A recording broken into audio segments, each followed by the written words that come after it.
생생경제.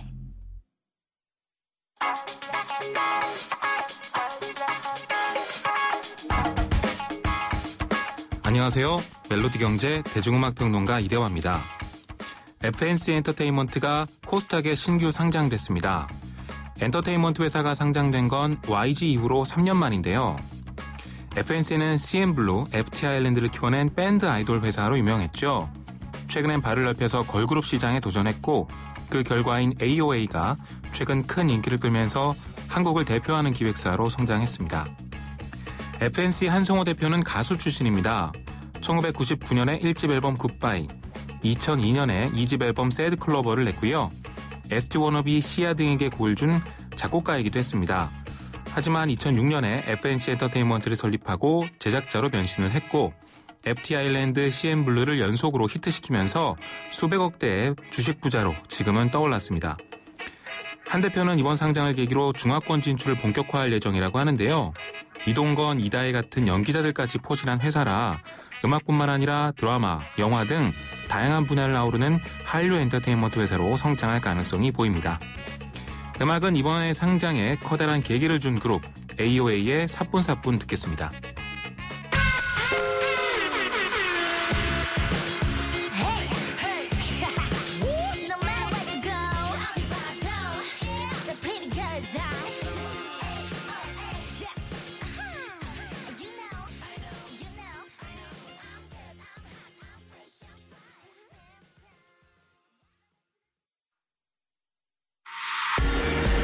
오늘 당신이 꼭 알아야 할 가장 중요한 경제 뉴스는 조현아 대한항공 부사장의 땅콩 회황, 법처벌이 가능할까입니다.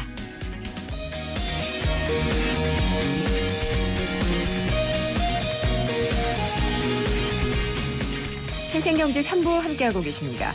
조현아 대한항공 부사장의 땅콩 회항 논란이 커지고 있습니다. 대한항공 측이 사과문을 내놨죠. 근데 부사장 본인의 사과도 아니었고요. 노조 측에서는 지금 말이 안 된다면서 이 홈페이지상으로 반발을 하고 있습니다. 또 주요 외신들도 땅콩 분노 이렇게 얘기를 하면서 어처구니 없다 이런 관심을 좀 보이고 있는데요. 여론이 이렇게 좀 심각해지니까 국토부가 조현아 부사장에 대해서 위법 여부를 조사하겠다라고는 얘기를 하고 있지만 글쎄 의지가 별로 있어 보이지는 않습니다. 그렇지만은 이게 불법이다. 여러 가지 법률적 해석이 가능하다는 얘기는 나오고 있습니다. 과연 처벌이 가능할지 한번 알아보도록 하겠습니다. 법과 경영문제연구소 소장인 이지수 변호사 전화로 연결했습니다. 안녕하십니까? 예, 안녕하십니까? 네. 일단 이 땅콩 리턴, 땅콩 회항으로 불리는 이 사건은 어떻게 보셨나요? 글쎄요, 소식을 접하면서 약간 황당하기도 했고 아직도 이런 구태의연한 모습이 남아있구나라는 착잡한 심정을 피할 수가 없었습니다. 네. 그리고 바로 이제 불법 리턴이다 이런 얘기가 나왔거든요. 네네. 그래서 이게 항공법에 위반되는 것이라는 얘기가 나오니까 국토교통부가 이제 조사하겠다라고 했는데. 네, 이제 관련된 법률을 찾아보면은 그 항공법 제50조에 보면은 이제 기장만이 가질 수 있는 권한 등에 대한 것들이 명시되어 있습니다. 근데 네. 거기에 보면은 이제 기장만이 그러한 결정을 할 수 있는데 이번 사태 같은 경우에 이제 조현아 부사장이 기장으로 하여금 돌아가게끔 했다라고 하는 이제 월권의 문제가 되겠고요. 예. 또 한 가지는 이제 항공보안법 43조에 보면은 이제 그 기장의 정당한 직무 집행을 방해하거나 이럴 경우에 이제 처벌을 하도록 되어 있습니다. 아마 예. 저촉이 된다면 이 두 가지 법률 정도가 저촉이 되지 않을까 이렇게 생각해 봅니다. 근데 이제 국토부가 조사를 했더니 승무원들이 약간 좀 말을 바꿨다는 얘기도 나오거든요. 그래서 이게 심각한 소란이 아니었다라고 진술을 했다는 보도가 나왔어요. 그렇게 되면은 이게 좀 흐지부지 되지 않겠느냐는 얘기도 나오고. 네네. 사실 제가 기장이거나 직원이었다고 하더라도 좀 증언하기 쉽지 않을까라는 생각이 좀 그렇습니다. 들거든요. 법률 위반인지 아닌지를 판단하기 위해서는 그 당시 상황이 어떠했는지를 정확하게 이제 묘사를 해주라는 사람이 있어야 되는데. 그렇죠. 지금 대부분의 이제 연루된 사람들이 대한항공에서 일하는 사람들이기 때문에 과연 지금 조현아 부사장에 대해서 어떤 불리한 증언을 할 수 있을지 이 부분이 상당히 문제가 될 거고요. 아마 누구나 그 직장에 다니면은 그 자기 어떤 이해관계 때문에 네. 정확하고 객관적인 증언을 하기는 좀 어려운 게 아닌가 이렇게 생각하고 있습니다. 근데 증언이 중요할 텐데 국토부에서 조사를 했을 때 이런 증언이 나온다고 하면은 문제가 정말 유야무야 될 수도 있잖아요. 예, 그렇습니다. 근데 이제 관계 직원들만 조사하는 게 아니고요. 당시에 예. 보면은 이제 승객들도 있었고 네. 또 항공 기록들이 많이 남아 있습니다. 항공기 같은 경우에는 모든 것을 다 기록으로 남기기 때문에 사실 네. 의지만 있다면은 예. 어떤 경로를 통해서 어떻게 무슨 결정을 통해서 교신한 내용이라든지 이런 걸 보고서 처벌을 하려면 할 수도 있는 것입니다. 근데 이제 네. 의지의 문제겠죠. 근데 상식적으로는 또 기장이 회항을 한다고 얘기를 했을 테니 기장의 판단이라고 또 결론을 내릴 수도 있지 않을까요? 그렇습니다. 만약에 부당한 압력이 가해지지 않고 자기가 네. 자체적인 판단을 통해서 돌아가야겠다라고 한다면은 사실 이제 그 부분에 대해서는 처벌을 하기가 쉽지 않을 거고요. 네. 이제 아마도 기장도 대한항공에 근무하는 분이기 때문에 예. 이것을 객관적으로 독립적으로 증언을 하기는 쉽지 않다라고 생각하고 있습니다. 바로 그 점이 제일 우려가 되는데요. 이렇게 사측과 근로자 측의 어떤 이해관계가 얽혀서 문제가 될 때요. 결국은 약자가 이 근로자 측이잖아요. 예, 그렇습니다. 안타깝게 저도 법률을 하는 사람입니다만은 법률이 사실은 참 멀리 있어요. 우리 일반 서민들에게 있어서는. 네. 법률적으로 많은 구제수단이나 이런 것들을 마련하고 있음에도 불구하고 현실은 당장에 오는 피해 때문에 그런 법률적인 구제에 의존하지 못하는 경우를 종종 발견하게 됩니다. 네. 이제 결국에는 이러다 보면은 이제 항상 그 사용자 측에서는 조금 뭐라 그럴까요? 좀 법률에 위반되거나 어떤 권익에 위반되는 행위들이 종종 일어나고 있는데요. 참 안타까운 현실인 것만큼은 분명합니다. 네. 그리고 궁금한 게 이 비행기에 타고 있었던 일반석까지 고함이 들렸다고 하거든요. 네네. 그러면은 승객들도 사실은 피해자라고 볼 수가 있고 늦었잖아요. 또 네네. 도착이 늦었기 때문에 네네. 이런 승객들이 법적인 책임을 물을 수 있는 근거는 없나요? 글쎄요, 이제 일반 승객들이 이제 문제를 어떤 책임을 물으려면은 민사소송의 방법으로 해야 될 텐데요. 네. 내용을 보니까 사실은 20분 정도 늦게 출발을 했고 도착은 또 11분 정도밖에 도착이 지연되지 않았기 때문에 네. 이제 그 민사소송을 제기하기 위해서는 이로 인해서 자기가 어떤 피해를 받았다라고 하는 것을 입증해야 되는데 예. 그 부분이 쉽지는 않을 것 같습니다. 또 한 가지 그 이제 비행기표 뒷면에 보면은 약관들이 표시되어 있는데요. 네. 거기에 보면은 약간의 지연이나 이런 것들은 감수하도록 되어 있기 때문에 사실 민사소송을 통해 가지고 10분 정도 늦은 거에 대해서 어떤 피해 금액을 청구한다거나 이러기는 쉽지 않은 사안으로 보입니다. 결국은 승객 입장에서는 피해를 묻기는 쉽지 않다는 얘기네요. 네네네. 네. 그리고 또 우려가 되는 것 중에 하나가 이 결국은 비행기에서 내려야 됐던 사무장이요. 이분이 봉변도 당하고 네네.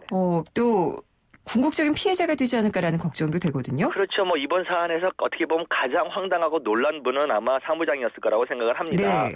일반 임원이 탔을 때도 긴장을 했을 텐데 하물며 오너 일가인 조현아 부사장이 탔으니까 긴장을 했을 법도 하고 그랬겠죠. 그러다 보니까 비밀번호를 잠깐 예. 잊어버렸을 수도 있는데 거기에 적절하게 대응을 하지 못했고 거기에 이제 대해서 소리치고 야단치면서 거기뿐만 아니라 이제 돌아가라 내려라라까지 했으니까 아마 사무장 입장은 상당히 당혹스럽고 지금 어떻게 보면은 좀 조심스럽고 우려스러운 부분이 있을 거라고 생각을 합니다. 그러면 혼자 힘으로는 좀 어려우니까 노조에서 도와주거나 그렇다면은 가능할 계속 근무하는 것이나 이런 것들이 어렵지 않아요. 지금 나와 있는 이야기에 의하면 예. 해고가 됐다거나 어떤 그 조치가 되는 내용은 없습니다. 예를 들어서 만약에 해고가 되었다면은 사실 법률적으로는 노동위원회에다가 부당해고 구제 신청을 한다거나 이런 네. 어떤 절차적인 게 마련되어 있습니다만은 아직까지는 들리는 내용이 그거에 대한 어떤 인사 조치가 취해졌다 이런 것들이 없기 때문에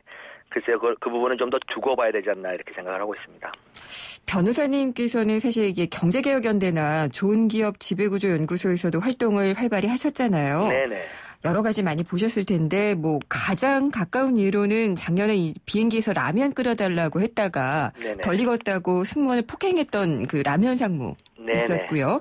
조현아 부사장이 또 이 사람을 상당히 비난을 했었더라고요. 맞습니다. 그리고 하나 김승현 회장 같은 경우에 보복 폭행 같은 경우에도 있었고 이 참 갑 중에 갑이다, 갑질이다라고 얘기를 하는데 이런 것들은 왜 끊이지 않고 일어날까요? 글쎄요. 우리나라 사회의 어떤 미성숙성 같은 거를 나타내는 게 아닌가 싶습니다. 사실은 직위가 높아지고 어떤 사회적으로 어느 정도 일정한 지위에 앉게 되면은 그 서양 말에도 왜 노블리스 오블리지라는 게 있습니다. 그래서 조금 더 겸손해지고 좀 더 베풀 줄 알고 배려해 줄 줄 아는 어떤 그런 마음들이 생겨야 되는데 갑의 위치가 되면은 그걸 갖다가 충분히 누려보고 싶은 어떤 그런 욕구들이 생겨서 그런지 자꾸 이런 사고들이 지금 발생하고 있습니다. 글쎄 이게 어린 나이에 사실 재벌가 자녀들 같은 경우에는 금방 임원 달고 경영권을 얻게 되잖아요. 그렇습니다. 이런 것도 하나 영향이 됐겠죠? 예, 뭐 요번 사안에도 그 부분이 분명한 요소로 작용을 했다고 봅니다. 일반적으로 뭐 재벌가 후손이거나 이러면은 20대에 이제 학교를 졸업해서 곧바로 직장에 들어오고 30대 초반 정도에 이제 임원으로 승진을 하고 보통 이제 40대 초반이 되면은 뭐 최고 임원까지 가는 경우를 이제 흔하게 볼 수 있는데요. 사실은 그 승진해 나가는 과정 중에서도 누구한테 견제나 뭐 어떤 책망을 듣는 경우가 거의 없습니다. 왜냐하면 설사 20대에 이제 신입사원 생활을 했다 하더라도 저 양반은 오너 가야라고 하면은 사실 뭐 누구도 뭐 그 사람에 대해서 뭐 말하지 소리를 못하죠. 한다거나 뭐 견제를 하거나 이럴 수 없는 게 현실이거든요. 또 한 가지 문제가 되는 거는 과거에 이제 어느 그룹에서나 이런 이야기 신화들이 있습니다. 이게 무슨 내용이냐면은 70년대나 80년대 보면은 회장님들이 뭐 현장을 간다거나 공장에 갔었을 때 이제 뭐 좀 일을 잘못 처리하거나 그러면 현장에서 해고했다. 이런 것들이 이제 그룹 내에 이제 돌거든요. 마치 전설처럼요? 전설처럼. 이제 그러다 보니까 그게 뭐냐면 하나의 군기잡기입니다.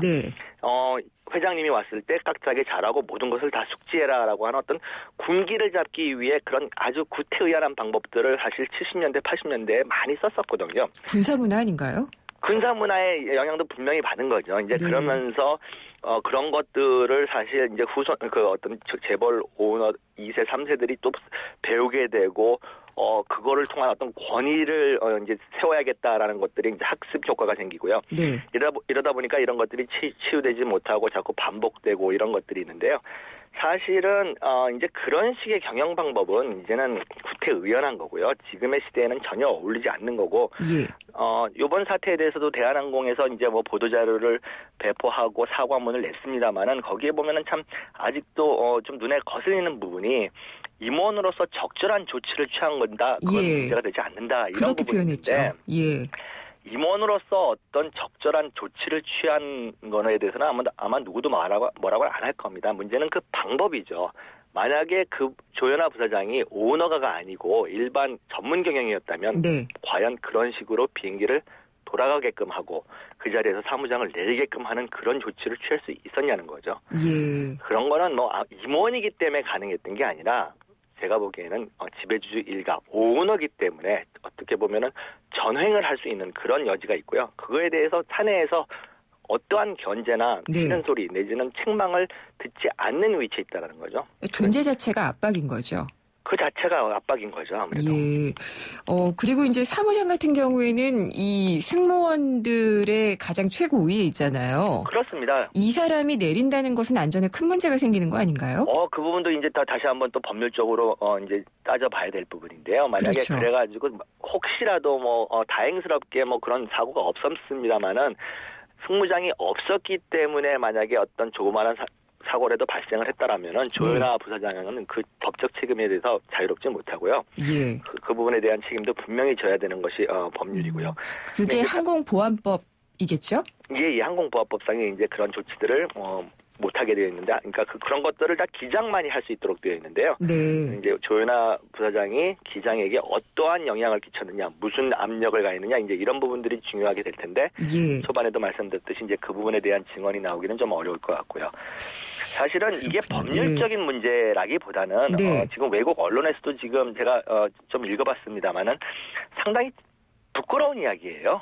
어처구니 없다는 식이에요. 40대 초반에 젊은 부사장이 비행기를 돌릴 수 있다라는 그 권한이라고 하는 것은 외국 시각에서 봤을 때는 참 어처구니 없는 이런 일이다라고 하는 참 국가에 어떻게 보면 좀 부끄러운 그런 단면이 아닌가 싶습니다.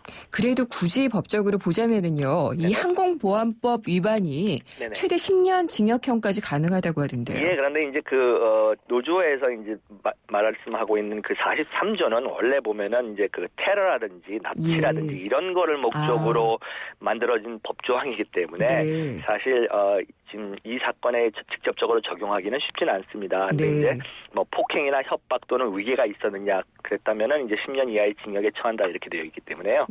이제 그렇게까지는 아마 조사하기가 좀 어려울 것 같고요. 이제 월권인 것만큼은 분명합니다. 기장만이 가질 수 있는 권한에 대해서 조현아 부사장이 그거를 이제 월권 자기의 권한을 넘어섰다라는 이제 부분은 분명한데 거기에 대한 처벌 규정은 사실 명확하지는 않습니다. 아, 명확하게 나와 있지는 않아요? 네, 기장의 권한에 대해서 누군가가 월권을 했을 때 거기에 대한 처벌 규정은 법률적으로 뭐 명확하게 나와 있지는 않습니다. 그렇기 때문에 이제 그 국토교통부에서도 조사를 할 것이고 거기에 따른 어떤 적절한 조치를 취할 거라고 생각을 합니다. 네. 근데 사실 법 감정이라는 게 있잖아요. 네네. 이에 의해서 변호사님 보시기에는 이번 사건의 경우에 굉장한 사회적 무리를 일으키고 있거든요. 네, 그렇습니다. 그 감정상으로는 어떤 수위의 처벌까지 가능할 수 있다라고 글쎄요. 보시나요? 최근에 이제 문제되는 것이 이제 국민의 법 감정하고 법원의 어떤 판결하고의 그 괴리가 이제 상당히 문제가 되고 있는데요. 사실은 법을 공부하신 분들은 법원의 어느 정도의 태도를 사실 이해할 수도 있습니다. 왜냐하면 보편성이라는 거를 띄어야 되기 때문에 똑같은 사안을 다른 사람이 했었을 때 과연 어떤 처벌을 받는지를 항상 법원은 염려하게 되어 있습니다. 근데 이것이 조현아 부사장이기 때문에 좀 더 엄하게 처벌을 해야 된다거나 이렇게 법은 보지는 않거든요. 근데 사실 일반적인 경우는 아니잖아요. 일반적인 경우는 절대 아니죠. 뭐 비행기를 돌릴 수 있는 정도의 권한이라고 한다면은 대단한 이제 권력을 갖고 있는 사람인 것만큼은 분명한데 애석하게도 지금 그거에 딱 맞는 법조문은 지금 없는 상황이고요. 아마 이제 교통부에서도 그런 거를 가지고 경고 정도 하지 않을까라는 생각을 하고 있습니다. 네.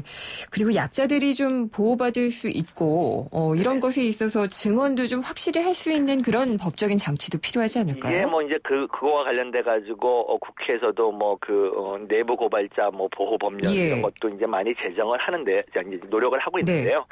사실 그럼에도 불구하고 자기의 직접적인 이해관계가 있는 사람들은 그런 것들을 다 감수하고 내부 고발자로 나서기가 현실적으로 참 어렵습니다. 그러다 보니까 안타깝게도 저희가 이제 약자들은 계속해서 피해를 볼 수밖에 없는 그런 사회구조 속에 살고 있고 이제 그런 것들을 좀 더 법적 구제선을 마련하기 위해서 많은 분들이 노력을 하고 있는데 아직은 많이 미흡한 편입니다.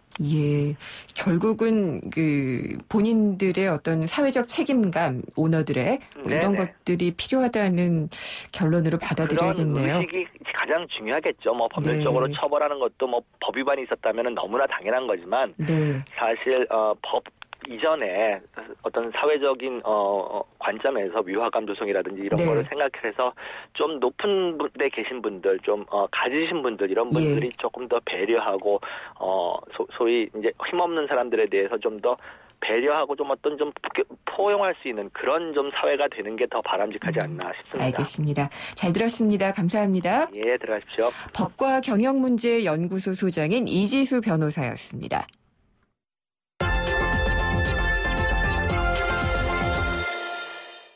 생생경제 잠시 후 4부에서는 경제뉴스 뒤집기, 최근 조기 유학이 급감했다고 하는데 왠지 한번 짚어보겠고요.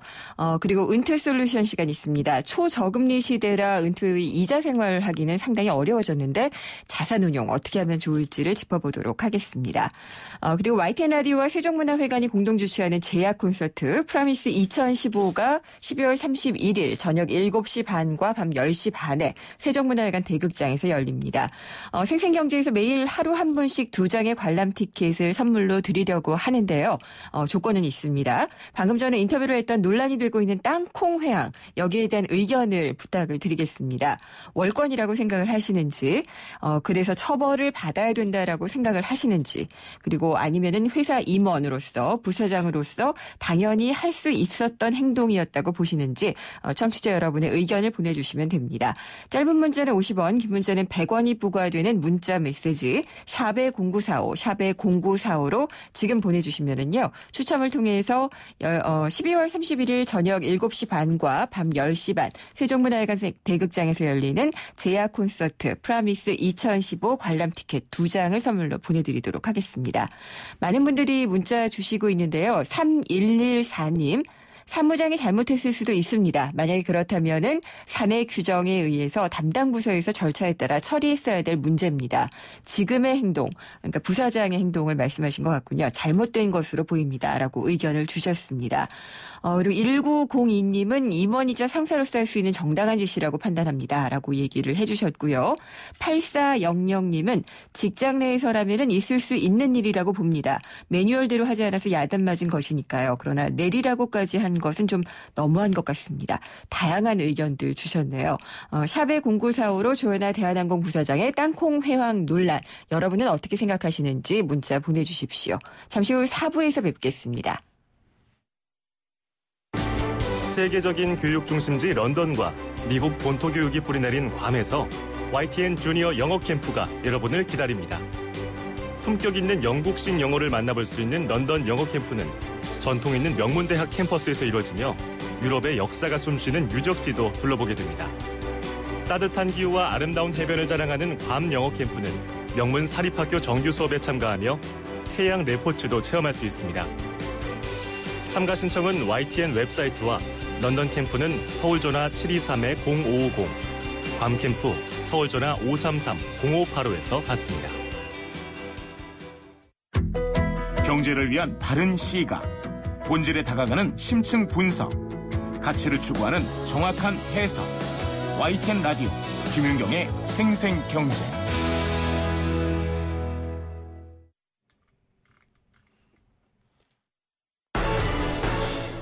여보, 컨덴싱 보일러로 바꿨더니 가스비가 정말... 그래, 가스비만 줄어도 저렇게 좋아하던 때가 있었지.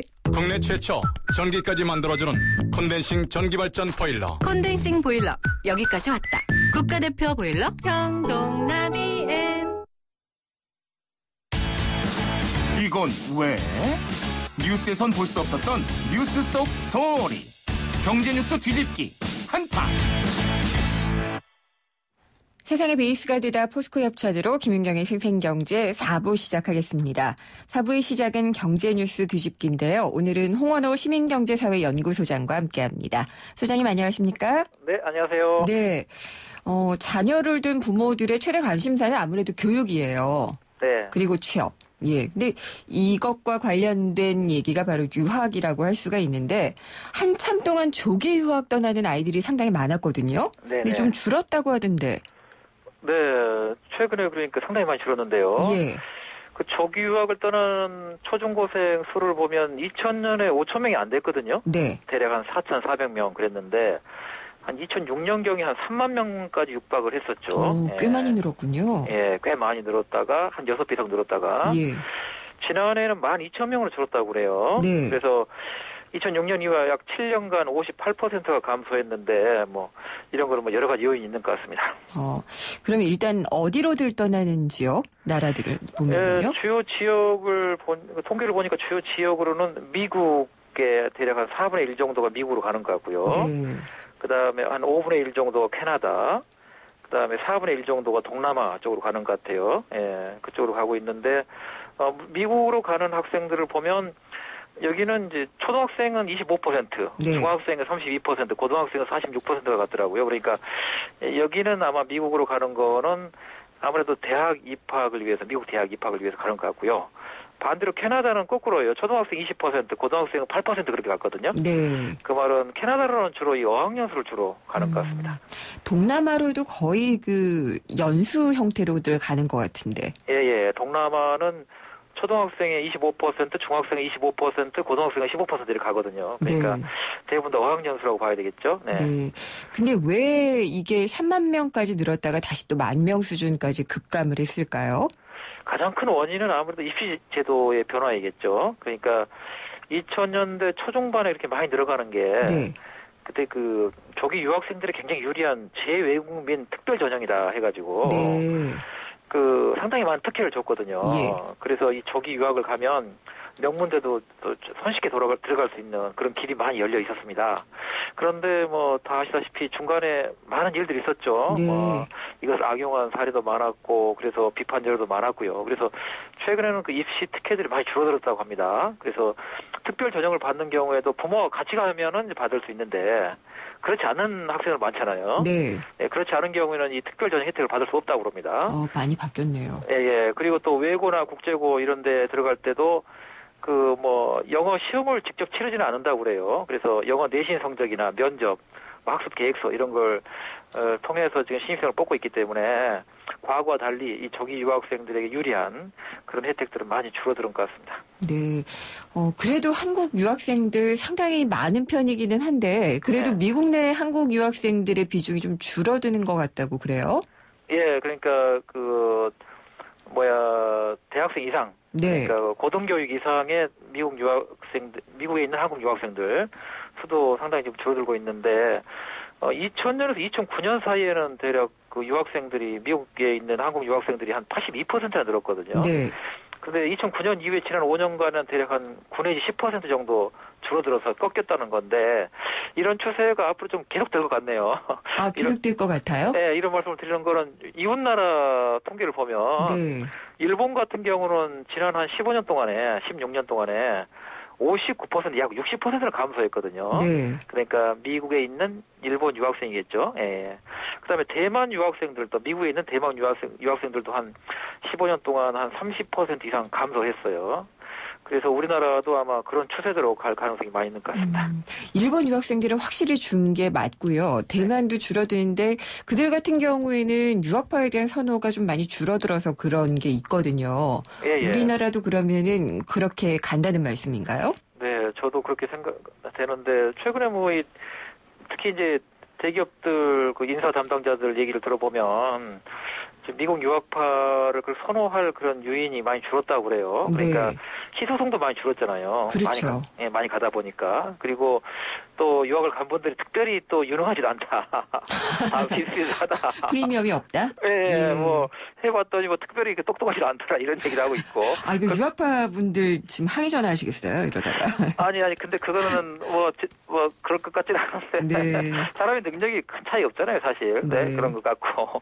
그 다음에 이제 아무래도 이제 우리나라 같은 경우는 이렇게 조금 전통적으로 이렇게 좀 집단적인 그런 게 있는데 좀 개인주의적인 성향 이렇게 좀 그런 게 있고 또 하나 중요한 요소가 인적 네트워크라고 그러네요. 그러니까 특히 헤드헌팅 업체들을 이렇게 담당자들 보면 이 사람들 얘기를 들어보면 기업 활동을 제대로 하려면 인적 네트워크가 특히 인적 네트워크가 우리나라에서는 굉장히 중요한데 유학을 가게 되면 아무래도 불리하죠. 네. 그 국내에서 있으면 대학 동기, 초중고, 그런 동창 이게 굉장히 초중고요? 예, 이게 굉장히 중요한 역할을 하는데 유학 가면 그런 게 이제 좀 안 되니까 그래서 과거같이 유학생들이 갖는 프리미엄이 많이 사라졌다고 합니다. 네, 그런 얘기 실제로 많이 들어요. 대기업에 계시는 분들도 이 유학 특히 이제 학부 이전에 유학을 갔다 온 친구들을 뽑게 되면은 굉장히 개인적이고 자유로운 성향이기 때문에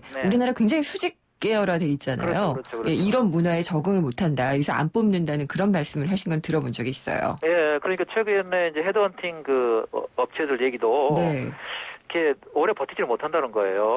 뽑아놓으면 거의 6개월, 1년 만에 그만둔 사람이 많아서 그러면 기업 입장에 상당한 손실이잖아요. 그렇죠. 그리고 손실이 발생하면 아예 뽑질 않기 때문에 그런 면도 최근에 좀 유학파들에 대해서 조금 조심스러워지는 그런 분위기에 일조한 것 같습니다. 네. 근데 반대로 생각해 보면은요. 제가 유학파는 아니지만 대변을 해보자면은 우리 기업들도 너무 이 집단주의적이고 이런 게 문제 아닌가요? 그렇죠. 그러니까 교과서에 나오는 얘기입니다만 연고주의라는 게 가장 후진국적인 병이잖아요, 사실.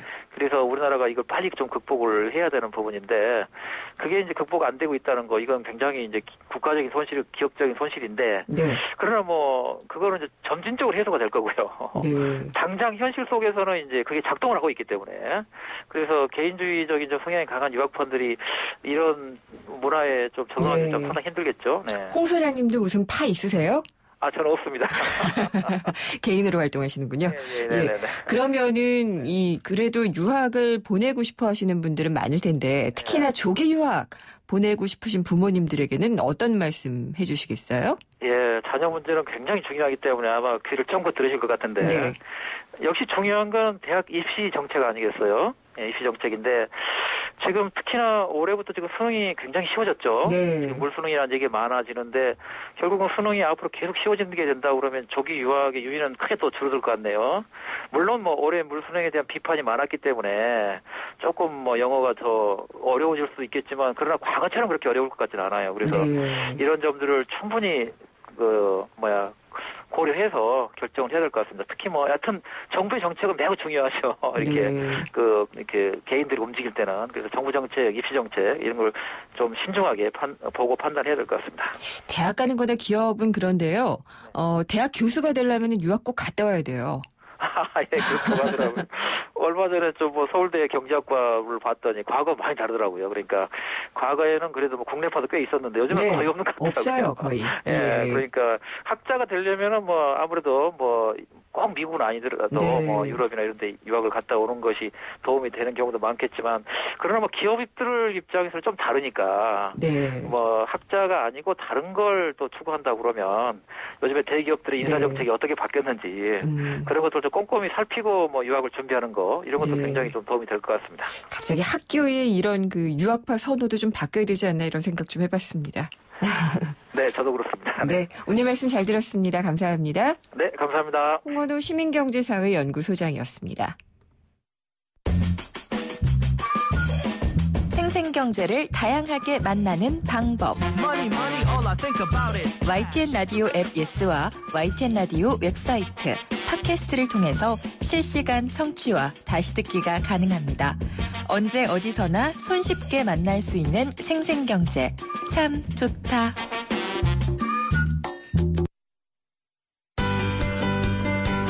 행복한 미래를 위하여 은퇴 솔루션. 100세 시대에는 정말 은퇴 솔루션 중요합니다. 오늘 은퇴 솔루션 미래에셋 은퇴연구소의 김경록 소장님 나오셨습니다. 안녕하십니까? 예, 안녕하세요. 네, 예. 감기 걸리신 것 같네요.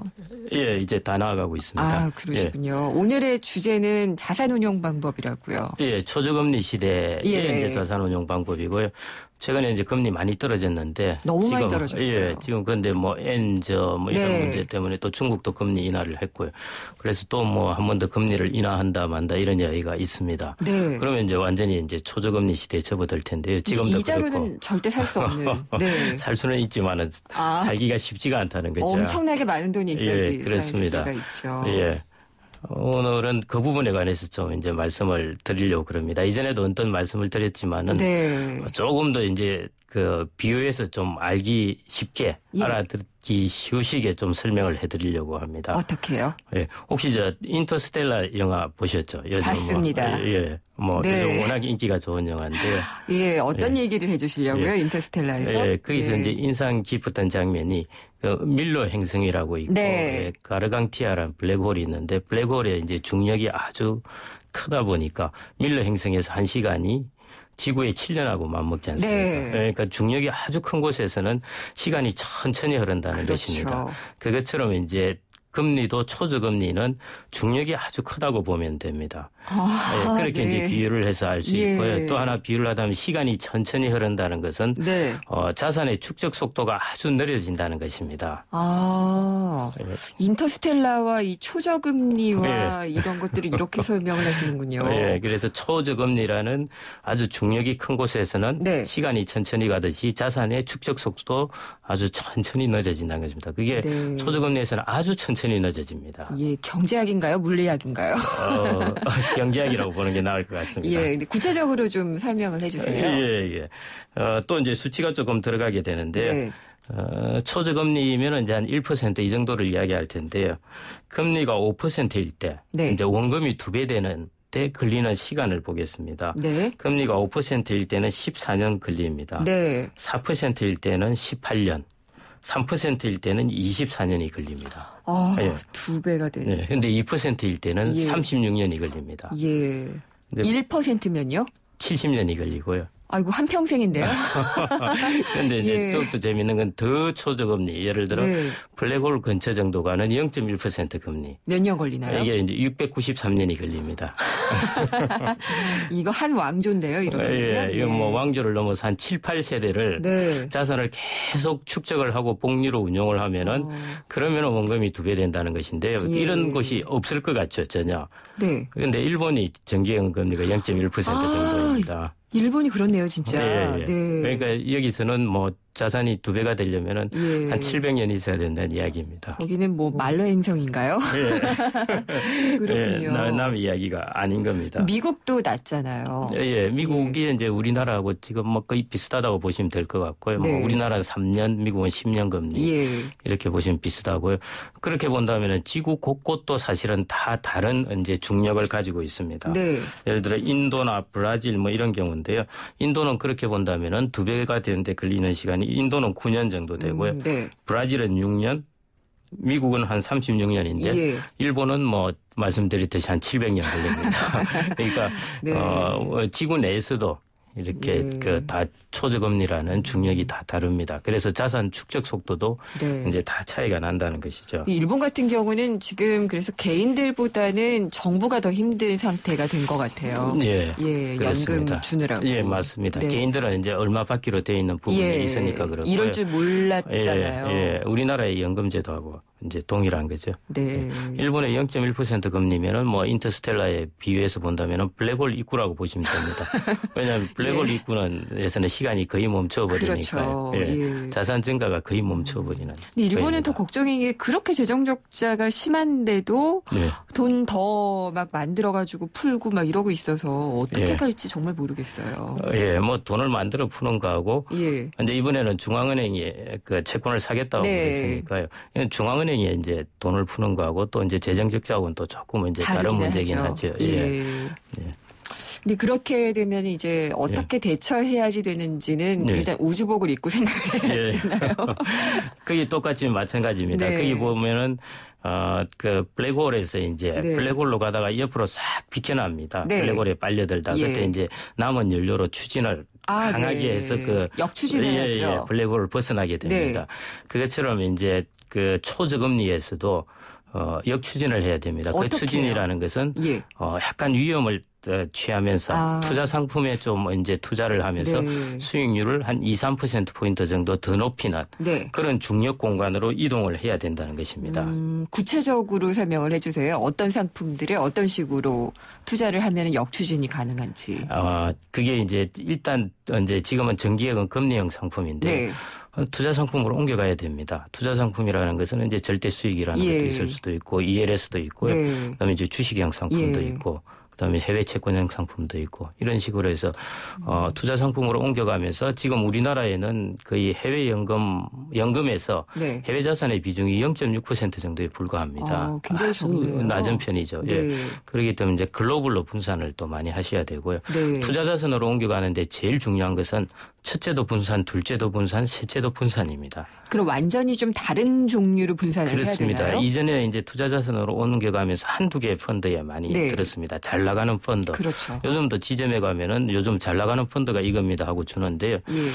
그러면 안 됩니다. 안 되고 이제 패키지로 몇 가지로 반드시 분산을 하셔야 되고요. 네. 예. 뭐 예를 들어서 지금 글로벌 증시 중에 좋은 데는 사실 미국밖에 없거든요. 근데 미국 증시에 투자하는 펀드를 찾기는 어렵고 네. 이런 경우에는 해외 어디다가 어떤 방식으로 이제 그는 써야 돼요? 지역으로 보시는 거고요. 네. 이제 이렇게 틈틈이 보시면은 예를 들어 이제 섹터 측면에서 보면 네. 이제 소비재 섹터 같은 경우 네. 아시아에서 이제 소비재 섹터라든지 예.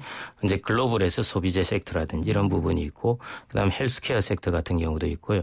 예를 들어 우리나라 종합주가 지수만 보더라도 섹터 변화로 보면은 네. 우리가 중무장대형이라고 하는 것 이런 부분은 사실은 지금 한 4, 5년 동안 계속 횡보이거든요. 네.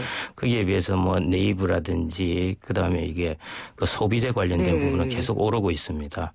그래서 이런 부분에서 이제 좀 글로벌하게도 이런 쪽의 테마를 찾아가지고 이제 네. 투자하시는 게 좀 필요할 것 같고요.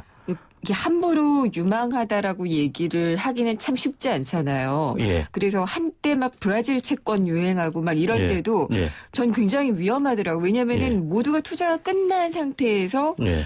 개인이 들어가게 만드는 기사를 쓰게 되는 경우가 많거든요. 예. 그래서 이 자리에서 소장님께 어디가 그러면은 유망한데요? 어느 부문인데요? 라고 여쭤보긴 참 위험하긴 한데 그래도 몇 가지 있다는 저는 예. 그래서 저는 추세에 투자하라고 말씀을 드리고 있습니다. 예. 제가 방금 소비재를 말씀드렸는데요. 그거는 중산층이 많이 증가합니다. 네. 그게 이제 주로 중국하고 인도를 중심으로 해서 많이 증가하고 좀 있으면 이제 인도네시아는 뒤에 따라오겠죠. 그런 이제 중산층이 증가하면서 글로벌 기업들은 중국에도 팔고 인도에도 팝니다. 그래서 글로벌 소비재 기업들이 한동안 좋았던 이유가 BMW나 벤츠나 이런 게 좋았던 이유가 그 익스포즈의 30-40%를 아시아 시장이나 중국에 가지고 있거든요. 네. 그러니까 이런 이제 기업을 사는 것도 하나의 방법인 거고요. 그래서 소비 섹터에 있는 거고 그다음에 또 한 30년 동안 이루어질 추세는 고령화입니다. 네. 그 세계가 늙어갑니다. 그린스펀도 그 이야기를 했는데요. 미국 중앙은행의 그 총재였던 그린스펀도 세계가 은퇴한다는 이야기를 했습니다. 네. 그렇게 된다면 헬스케어라든지 바이오 이런 게 되게 좋습니다. 의료. 일본 같은 경우 지금 뭐가 되게 승행하는지 아십니까? 모르겠는데요. 편의점 하지만 그것보다 더 인기가 있고 장사가 잘 되는 것이 미용실입니다. 미용실이요? 네. 왜요? 나이 드신 분들이 염색을 하거나 머리 이런 걸 하러 미용실을 많이 찾으시기 때문에. 그러면은 염색약 업체 주가도 뜰 수가 그럴 수도 있겠네요. 있겠죠. 그것도 어떻게 보면 그 고령화 관련된 부분에서 제일 손쉽게 할 수 있는 것이 동양 사람들의 흰머리를 싫어합니다. 이게 늙었다는 표시이기 때문에 서양 사람하고 약간 다른 개념이거든요. 그러니까 이런 부분도 생각을 할 수 있는 거고요. 그래서 고령화 부분에서는 헬스케어라든지 뭐 바이오라든지 이런 부분도 있을 수 있고요. 그다음에 지역적으로는 향후에 이제 아시아 시장이 기본적으로 성장을 할 수밖에 없습니다. 이전에는 이제 브릭스 해가지고 이머징 전체로 브라질, 러시아에서 원자재 국가 이렇게 보았는데요. 길게 보면은 결국은 이제 아시아 시장이 성장이 좋을 것 같습니다. 그래서 이런 이제 테마나 추세 이런 쪽으로 길게 투자를 하시는 것이 좋지 않을까 그렇게 생각이 됩니다. 네, 그렇게 추세를 보고 투자를 하되 꼭 분산을 하라. 그렇습니다. 분산은 반드시 하셔야 됩니다.